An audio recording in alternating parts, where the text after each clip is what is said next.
Hello, everyone. Today's second case is a 51-year-old man with a medical history of hypertension and dyslipidemia. As a cardiological history, he had an STEMI in 2021 due to thrombotic occlusion of the middle circumflex artery that was treated with a Lesion implant. The patient consulted due to typical chest pain of 10 hours of evolution but was referred to our hospital 3 days later. In the lab results, we observed an elevation of troponin and the EKG showed a ST decrease in precordial leads. 48 hours ago, an angiography was performed. A stent thrombosis of the circumflex artery and a moderate lesion in the median LAD were observed. In the first cut, thrombus aspiration and implantation of a new stent was performed. In addition, the kissing balloon technique is performed at the bifurcation with the obtuse marginal. However, the result is not optimal with TIMI2 flow. At the moment, it is decided to stop the procedure, and today we will perform an OCT on the artery and see if the result can be optimized. Because the patient has multivessel disease with involvement of the LAD, it has been included in the vulnerable study. The aim of this study is to compare a preventive percutaneous coronary intervention plus optimal medical treatment versus just optimal medical treatment for a treatment of non-functionally significant non-culprit lesions presenting with OCT findings indicative of vulnerable plaque in patients with STEMI and multivessel disease. In summary, STEMI patients with multivessel disease presented for invasive evaluation of intermediate lesions are initially investigated with fractional flow reserve. Patients with FFR positive are considered as a screening failure and treated with PCI. Patients with FFR negative are then investigated with OCT. Patients without OCT findings of vulnerable plaque are treated with ONT and included in the ONT UST arm. Patients presenting with vulnerable plaque by OCT are included in the randomized trial comparing PCI stent intervention versus plus ONT versus just ONT. So, guys. Thank you, Danny. So, as Danny showed you, this patient is going to be included in a vulnerable trial if we can. I can show you the setup. That is a radial approach 6 French, an EBU widening catheter, and Santiago performed some angios before. I'm going to show you right now. You can see the stent of the flow is much better than the other day, but you can see some haziness at the distal part of the stent. I show you another projection here in the distal side. That is an enormous vessel. And this is the lesion at the mid part of the LAD that we are considering to include in the vulnerable trial. So Santiago did an OCT, and as you can see, with after crossing the OCT catheter, the thrombus moved forward and reduced the flow in one branch of the obtuse marginal. And after dilatation here, the flow was recovered. And the OCT was analyzed. So Santiago is going to show you the results of the OCT. Yeah, thank you, Alfonso. This is this representative case of one of the problems of performing a second procedure with thrombus, with residual thrombus. And the question is, how many times do you need to wait to avoid this embolization of thrombus? This is 2 days ago, the first cut, and maybe that we should have waited a couple of days more.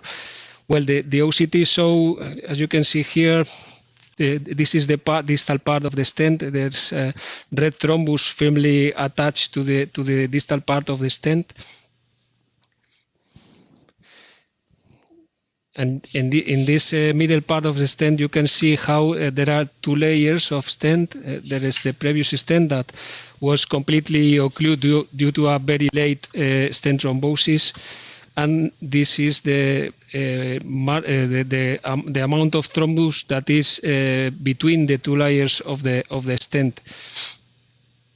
The previous stent was implanted 1 year ago, more or less. 2 years ago. 2 years ago.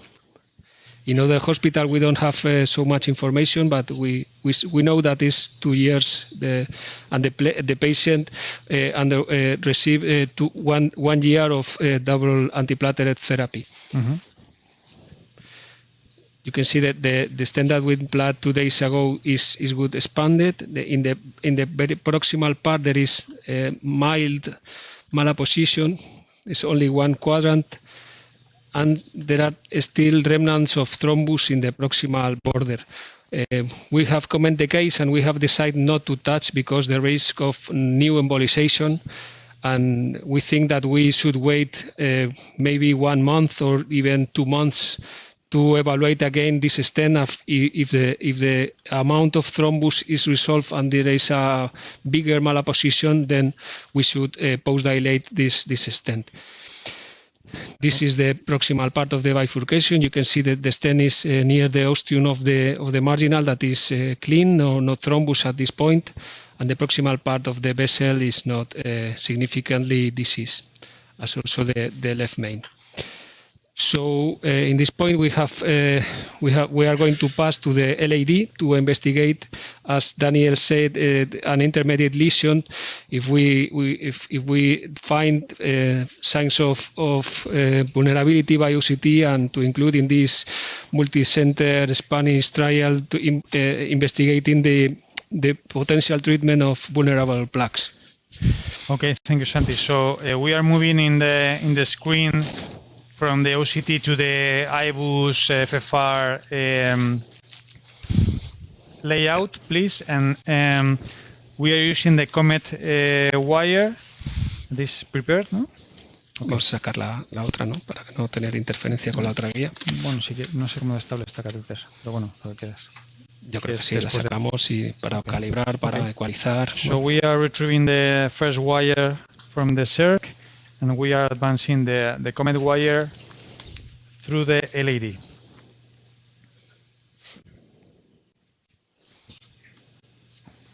Okay. There's some question in the audience, Dani? Aquí da presión. No, there are no questions. Just now. Vamos a cambiar esto aquí. So we are going to change also our layout. No es Volcano, sorry. Aquí. Ahí está. Okay. So open to do the zero. Zero in the Boston screen, okay. Okay, sí. Un poquito y nos la das.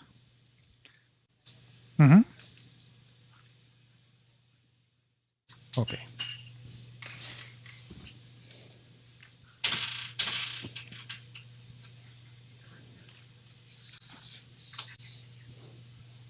So you have seen the lesion of the LAD.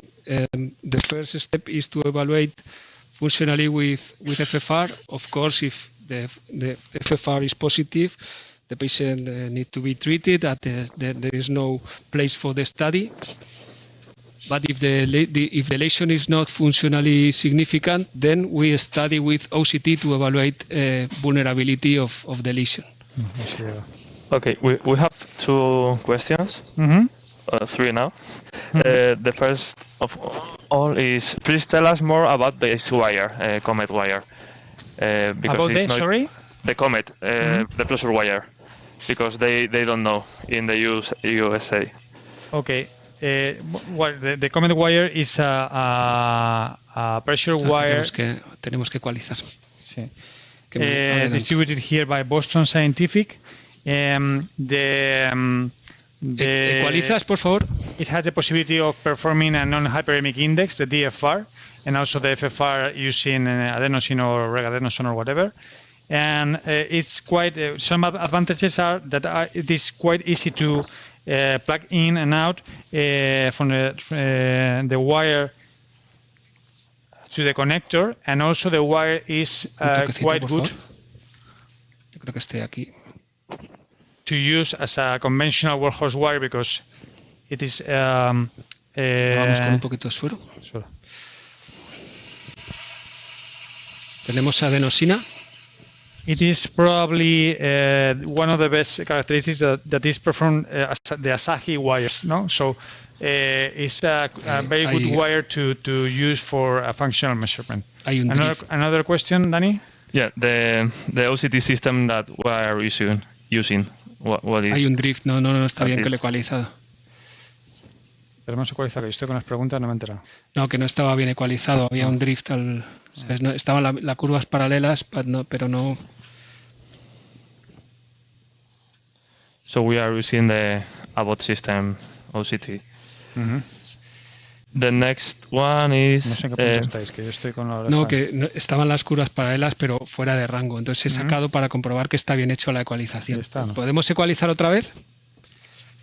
En Settings, abajo. Settings. Aquí. Pero retirado aquí, ¿no? Sí, espera, wait a second. Deja pisescopia, un segundo.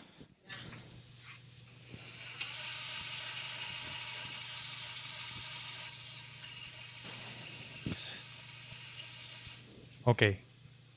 When it is stable, we can equalize. Now.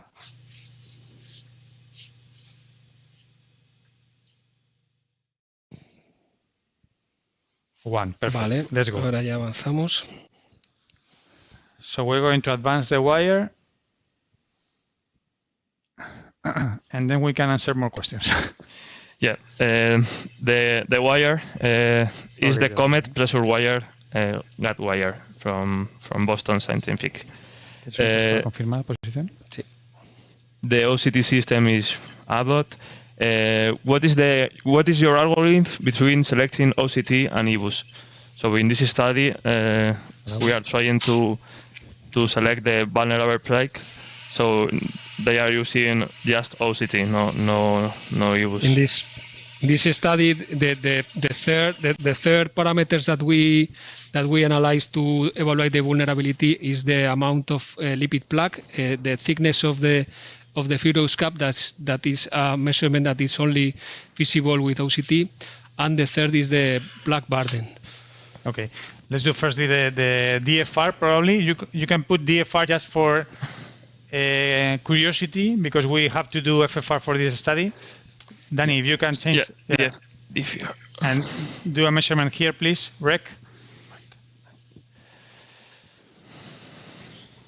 So another question asked about FFR or IFR in this study.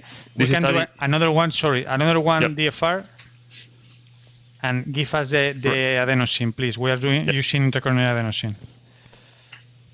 So this study use FFR, and we are trying just for curiosity the DFR of Comet.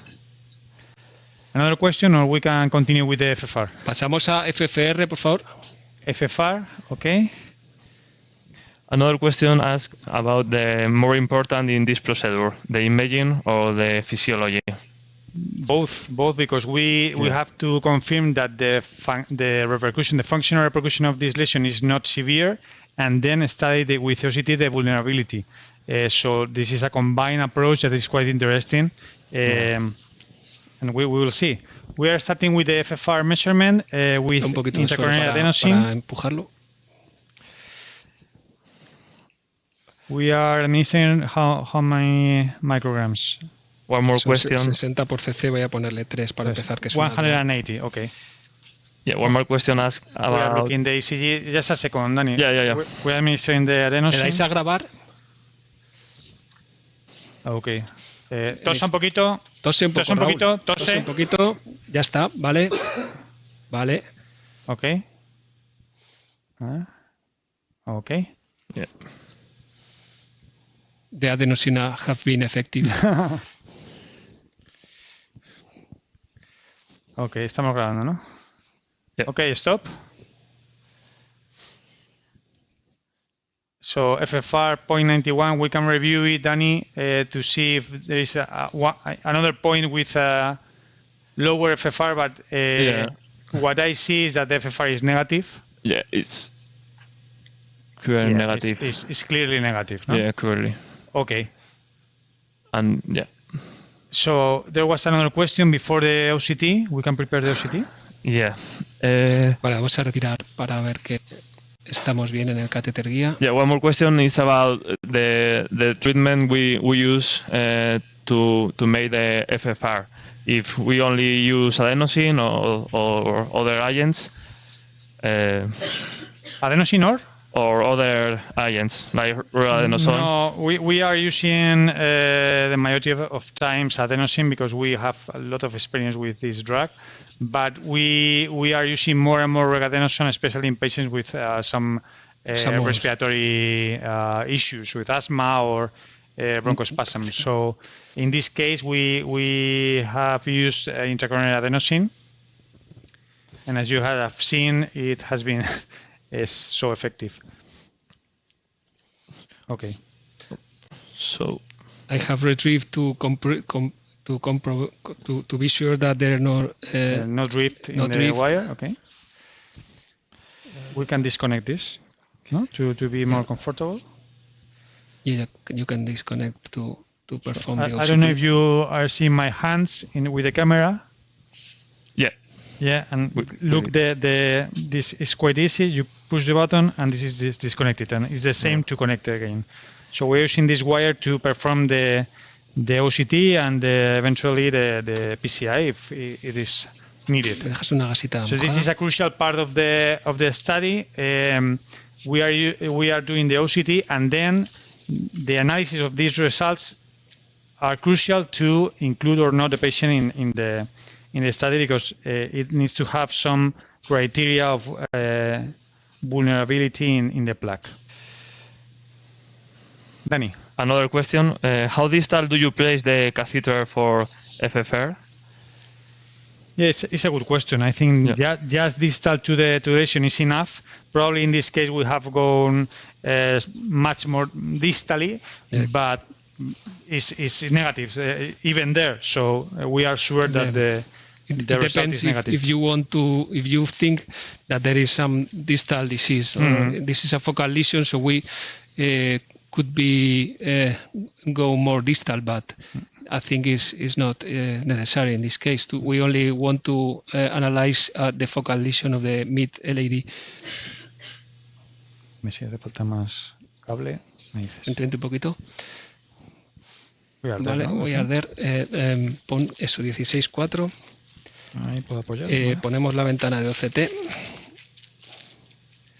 We are going to change to the OCT in the screen. ¿Nos dais otra retirada, Chus, por favor? Arriba a la derecha. ¿Cómo live view? Espera, vamos a poner iniciar retirada nueva.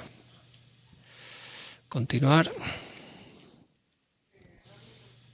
Largo, ya hacemos hasta toda la DEA. Vale, vamos a purgar. Tú pisas, ¿no? Sí. 16.4, estamos. Comenzar. Contraste, Ali.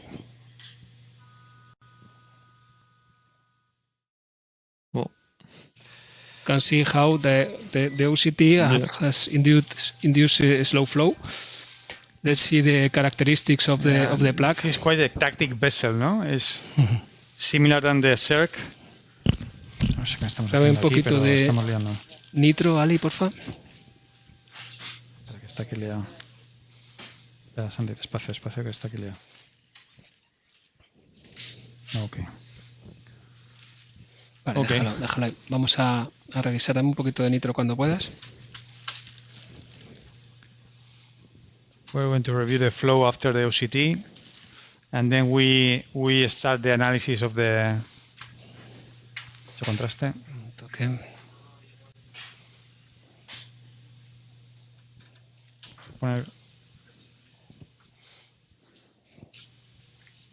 Dame un poquito de suero. Dame un par de jeringas de suero, no, que jeringa.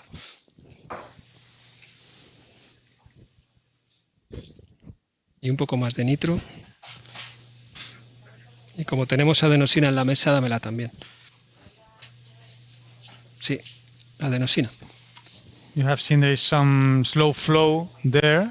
We are missing nitroglycerin and also some adenosine. Más suero. ¿Pongo contraste? Sí. Copia. Flow recovered. The flow is recovering. Tosa un poquito, tosa. Tosa un poquito. Vale. Vale, ya está. Es una medicación. Que sienta mal, ¿vale? Ya está. Ya está, ya está. Un poquito más de suero, Ali. No había visto esta. This is the effect in the ECG of the adenosine. The flow is improving. Vale, un toquecito. Test. Vamos a hacer un cine.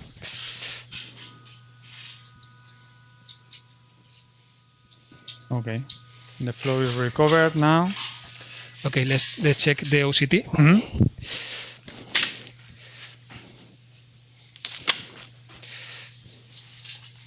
Va todo bien, ¿eh? Es que tienen mucho te ponemos algo de medicación. Es que tienen mucho trombo todavía y la medicación que te ponemos para quitarlo molesta un poquito.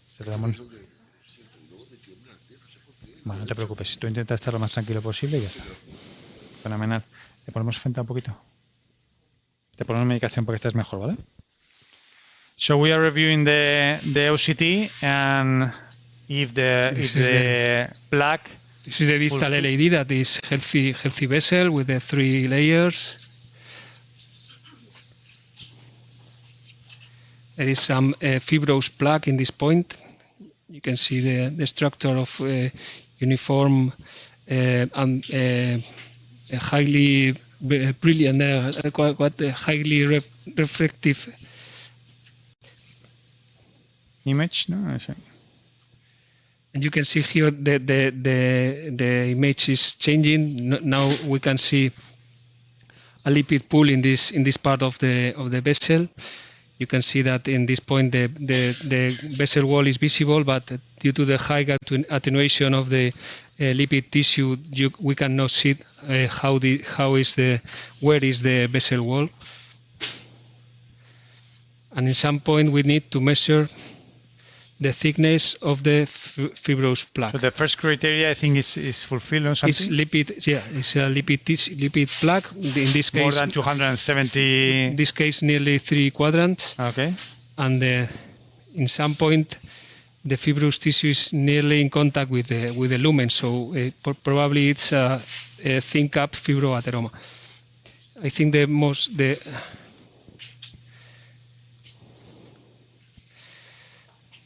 No, the problem is zoom with this kind with the Ultron software is that you can not zoom as much as with the previous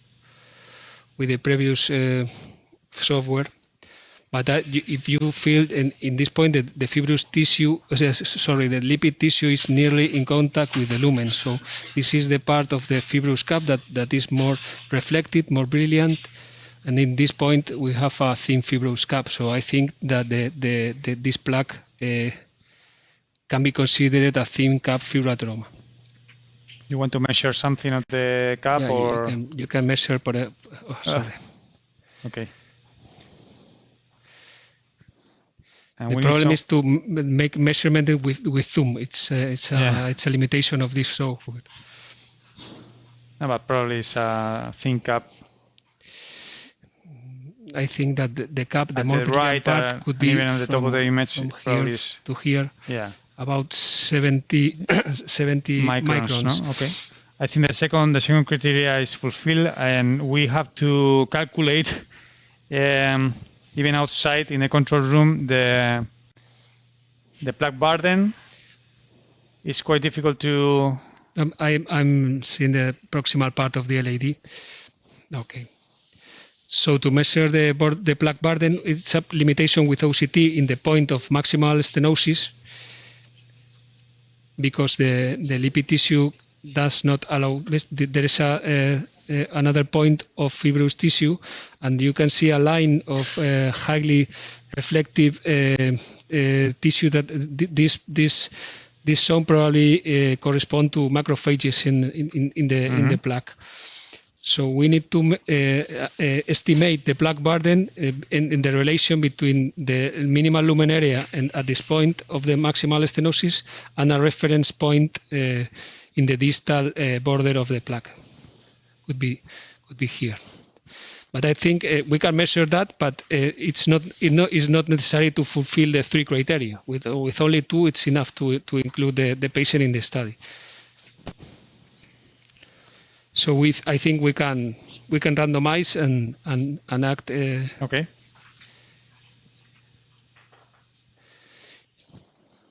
There's some crater. Yeah, I'm reviewing this image. Mm-hmm. Maybe a small rupture, maybe related with the guide wire passing, but this could be related with the deterioration of flow that we have seen after passing the OCT. But it's not a clear image, but you can see that there is a crater inside the plaque, a small, very small crater. You can see. So we have randomized it, and the election is PCI. PCI. Mm-hmm. Yeah. So. Okay, so we can use this pullback to measure the dimensions of the stent. Probably we don't need to predilate a lot. No, as direct stenting could be calcium there. The best option. And also with this slow flow phenomenon, probably the best thing is not to touch a lot, just to implant a direct stent if we can. We are reviewing with OCT the stent size that we must choose. You can see the proximal part is near 5. The distal part, the diameter according to the elastic, the external elastic lamina is 3.7, and the length of the lesion is about 19. Mm-hmm. So the lumen proximally is near between 3.5 and 4, and distal is 3, no? Yeah, I think that. So we can go to a 3.0 stent and then post-dilate if we need, or 3.5? I would choose a 3.5. 3.5, okay. And the length, 18 or? Maybe 9. Or even more? No, maybe to land in healthy vessel. Okay, 20 something. I choose at least 20. Okay, can we have please a stent 3.5 by 20 something? No, you can see in the proximal part there's still lipid plaque, so we need to go more proximal to this point, about 20. Now, seeing at the same time the OCT and also the angio, probably we have enough space to land and be comfortable of landing in a healthy zone. Probably Santi is right, and 24 or something like that could be nice. 24, 26. Pues el 24 está bien, ¿no? Sí. So we are implanting a 3.5 by 24. Choose what is la marca? An L-unir stent. 2.5 by 24. So there are 2 more questions. Mm-hmm. The first one is if you know or have any experience with infrared X and yellow trial, two trials. I don't know if you. I can hear you. The yellow trial. The yellow. Yeah, the infrared near spectroscopy. No, we don't have experience with this technique. Okay. Another one is if we have any experience with evolocumab in these patients. No, probably this kind of pharmacological treatments can induce a positive remodeling of the plaque, increasing the thickness of the fibrous plaque and decreasing the amount of lipid tissue. But it's only a hypothesis. And this study, the vulnerable trial, is also a hypothesis, a different strategy to trying to stabilize vulnerable plaques. Mm-hmm. We need to wait to the results to if we can. What of the 2 approaches is better if there is one? Mm-hmm. Another one is who makes linear stents? Who makes? Yeah, the Okay. Now, this stents here in Spain is distributed by World Medica, and I don't remember the manufacturer. ¿Ahí? ¿Voy? Sí. Just a second, we are implanting the stent. Respira despacito, por favor. No lo pongas, dame un teque, que acá coge mucho aire. Se ha ido un poquito para arriba. Vale, ahí estamos. Respira suave ahora, Raúl. 4. Dale a 14. 6. 8. 10. 12. 14. Good expansion here. We'll see another projection, very good expansion and going down. Vale.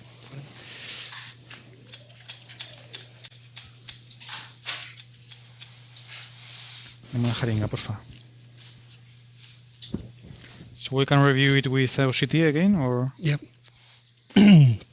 I'm thinking about the deterioration of flow. What can be? Yeah.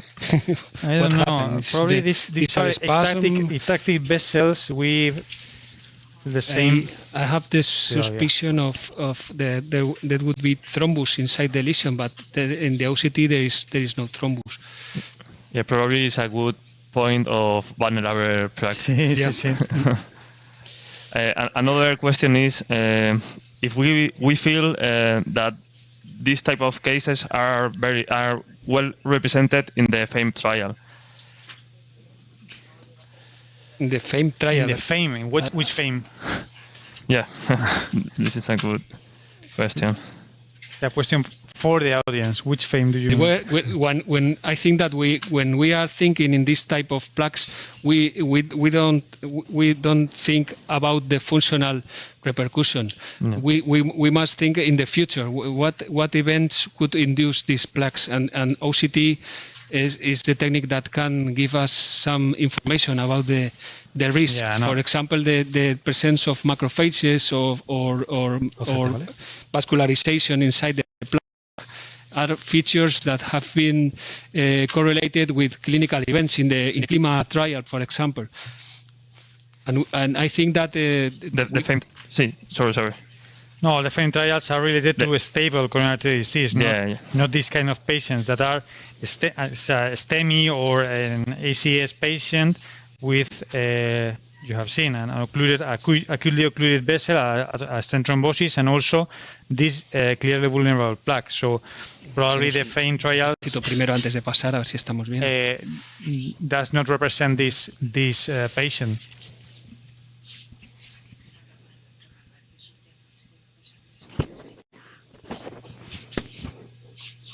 ¿Tienes guía? ¿Suelto? Sí. So the audience were asking about the FAME 3. Please, another pullback of OCT. Pullback. No, I think in the FAME 3, I don't remember the exact number of patients with acute coronary syndrome, probably 40%, I don't remember well, but in my opinion it has a lot of Arriba a la derecha, Chus. limitations that needs probably another session of MedStream to discuss. Yeah. But then the main thing is that the thing that Santi said, that FFR is only to discard the clear functional repercussion in these lesions, and then only those without positive FFR are studied by OCT. So these are different settings. Contraste.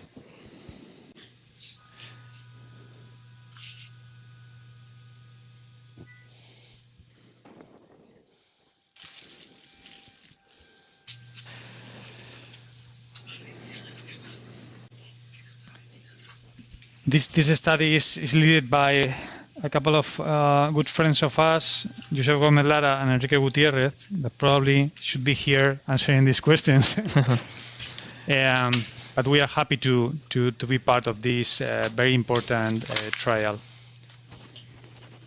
Yeah, talking about evolucumab in a question before, we remember one trial. Ya hemos puesto un stent, queda muy bien, estamos revisando. De Gloga, that demonstrate that demonstrate reducing the break in patients with evolocumab observed with OCT.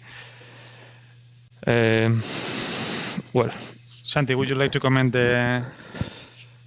Yep, I was reviewing this distal part, the healthy vessel. This is the distal landing of the stent. You can see there is no dissection. The distal size was good. There is no significant protrusion of tissue between the struts. The expansion looks good. And in the proximal part, there is a small malapposition that is only a few millimeters, 2-3 millimeters, near the proximal border. If it's possible to post-dilate to obtain a better position. I think so, no? With a 4-0 balloon, probably? Yeah, at least. I think so, no? Sí. Un 4.8, por favor. Un no completamente 4.8. Yeah, we have many more questions. Many more? Okay. Let's go for them. They just said that much or most of these patients are simply stented with no all of this testing that we are using. So what is wrong with this approach? We don't know what is wrong, because if you do that, you are probably stenting some lesions that does not need it. So the usual approach in our hospital, that was a functional evaluation of non-culprit lesions, and then if the FFR is negative, probably you leave them. But now we are studying another thing, that probably some non-culprit lesions in STEMI patients are also vulnerable. So even with a negative FFR, we don't know. This is the hypothesis of the study. They need to be treated to reduce events. So we don't know if we are doing this is the best approach, and because of that, this is. This is the point of the study. I think yes. We have learned with complete and other trials that multivessel revascularization after MI is improving outcomes, but studies that have been guided with FFR, like the Flower MI, have failed to demonstrate some advantage over guiding, angiography guiding. So I think that most of the benefit that we can observe treating this lesion is not related with severity, but is related with the stabilization of the plaque when you implant a stent.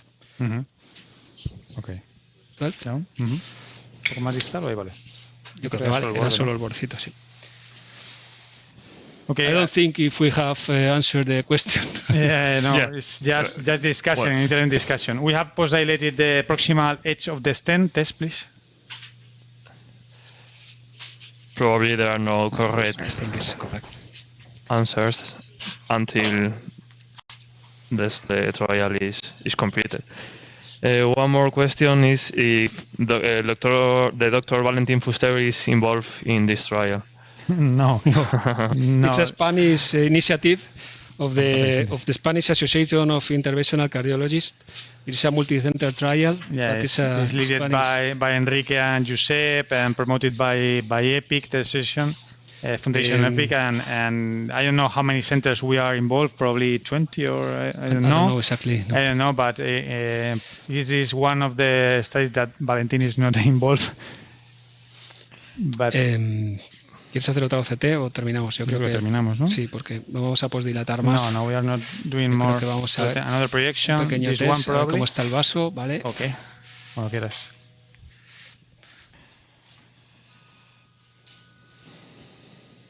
Okay, very good result, I think. We have also the OCT confirmation. So very interesting case to recap everything. This stent thrombosis previously in the CERC. With this haziness, we have reviewed with OCT, and we decided not to touch now. Probably we are going to review in a couple of months, or leaving the drugs, the antiplatelet treatment to do their job.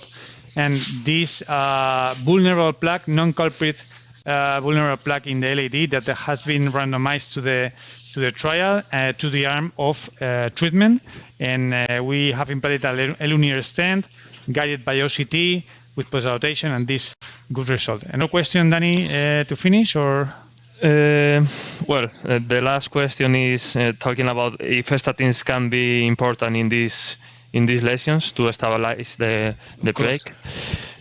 Of course, there is no doubt that this patient should always receive intensive lipid-lowering therapy, starting with statins, ezetimibe, evolocumab, etc. Mm-hmm. Okay. Another question, or can we? Yeah, they are giving us thank you for this case because they like. Okay. Raúl, ya está, ya hemos terminado. Thank you todo muy for bien. your attention, your Santi, Ali. Hemos puesto otro stent en la feria que te dije que estaba ahí, lo hemos mirado por dentro, nos aparece una placa complicadilla, hemos puesto otro stent, ¿vale? Llevas el que te pusieron previamente y nosotros te hemos puesto aquí otros 2, 3 en total. So we can stop recording. We are off.